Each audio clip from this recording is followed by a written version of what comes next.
Worldwide, prematurity remains the leading cause of mortality and morbidity in children under 5 years of age, and there have been no significant change in rates of prematurity in the last 20 years. There are some simple steps with proven benefits that we can all take to reduce the incidence of death and serious complications following preterm birth. The PremPrep 5 highlights 5 areas that can be easily adopted by anyone to improve outcomes.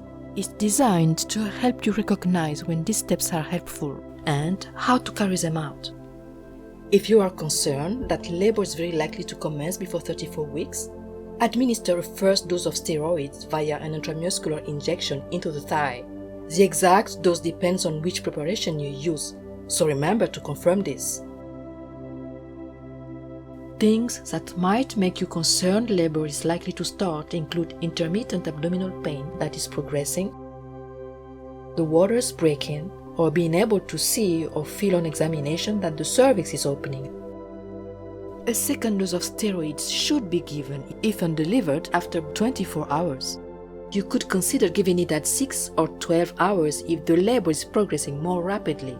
If you have decided to deliver the baby for medical reasons, then aim to complete a full course of steroids within 7 days prior to delivery, as long as this is safe for mother and baby. Giving steroids can help reduce serious brain bleeds, lung complications, and infant death. If labor commences before 30 weeks, then you should administer 4 grams of magnesium sulfate via a cannula over 20 to 30 minutes. If no cannula is available, administer the same dose via a slow intramuscular injection into the buttocks. This must be done slowly over at least a 5-minute period. Where possible, a 1 gram per hour continuous infusion maintenance dose can be considered for up to 24 hours or until delivery if sooner. Administering magnesium sulfate will help to reduce brain complications. When a preterm baby is born, you should delay clamping the cord.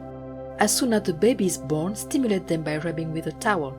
If the baby responds to stimulation, then delay clamping and cutting the cord by at least 1 minute whilst keeping the baby warm.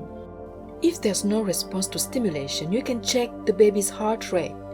If there's no heart rate and someone can resuscitate the baby, then clamp and cut the cord.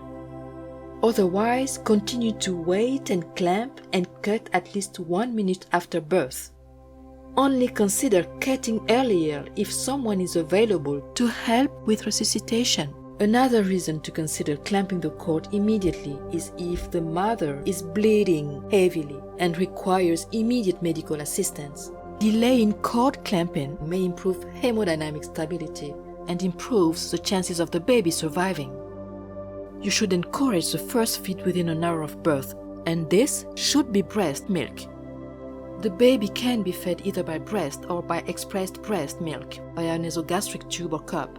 Ensuring babies are fed with breast milk whenever possible reduces the incidence of necrotizing enterocolitis. Kangaroo care, where the baby is held against the chest of a parent or carer, should be initiated as soon as possible unless the baby cannot breathe by themselves after initial resuscitation or is in hemodynamic shock. You can offer continuous kangaroo care 24 hours a day, but should make sure baby has this for at least 8 hours every day.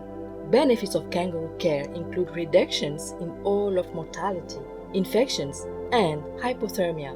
It also helps to promote breastfeeding as well as helping moms and dads bond with their baby and build confidence looking after them.